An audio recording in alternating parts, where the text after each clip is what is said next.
Alors, si on devait juger l'intelligence de l'éléphant par sa capacité à grimper dans les arbres, alors on serait à côté de la plaque. Je vais raconter rapidement une histoire.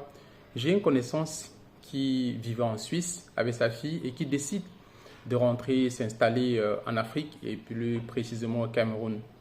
Alors, quand je parle de la Suisse, c'est que son enfant était en section francophone, on doit dire ça comme ça.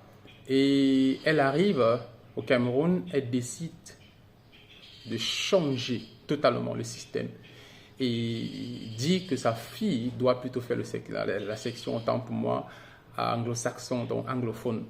Alors, on a commencé à faire des écoles pour se renseigner. On arrive dans une école. Ah non, ce n'est pas possible parce que là, elle faisait le commentaire 1. Ah non, c'est pas possible, c'est difficile. On va lui faire un texte. Et donc, on lui donne un texte en anglais. Et puis, bah, vous attendez à quoi? C'est évident que elle passe à côté de la plaque. Donc, on dit, bah voilà, madame, le texte n'est pas concluant. On lui demande de rentrer à la CIL. Elle va recommencer classe 1. Et donc, je pose la question de savoir si toi, tu arrives en Chine, tu veux faire les études. On te dit, bah, puisque tu veux faire les études en Chine, tu dois passer un test en chinois. Comment est-ce que vous vous sentirez, vous? C'est bizarre, n'est-ce pas? Pourtant, c'est encore ce que certaines personnes croient. Donc, on a fait cette école, on est allé faire une autre école.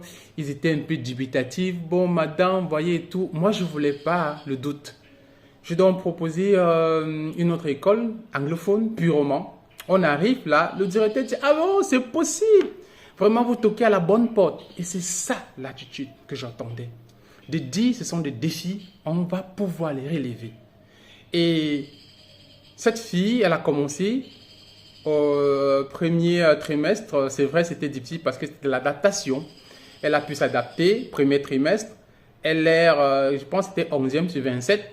Deuxième trimestre, vous n'allez pas croire. Première, toutes les séquences, première. Troisième trimestre, première. Et j'ai voulu vraiment rentrer dans ces écoles et dire à ces responsables, il faut faire attention. Apprenez à croire au potentiel des enfants. Parce que le cerveau de l'enfant, c'est comme l'éponge. Ça absorbe énormément d'informations. Et donc, elle sera en train de rentrer, recommencer classe 1 avant de remonter encore. Non. Donc, croyons aux enfants que nous avons à la maison. Je voulais partager ceci avec vous. Croyez à ces enfants-là et donnez à ces enfants la capacité de pouvoir vraiment s'épanouir. Donc, voilà un peu ce que je voulais partager avec vous aujourd'hui. Stay tuned for the next video. Bye bye for now.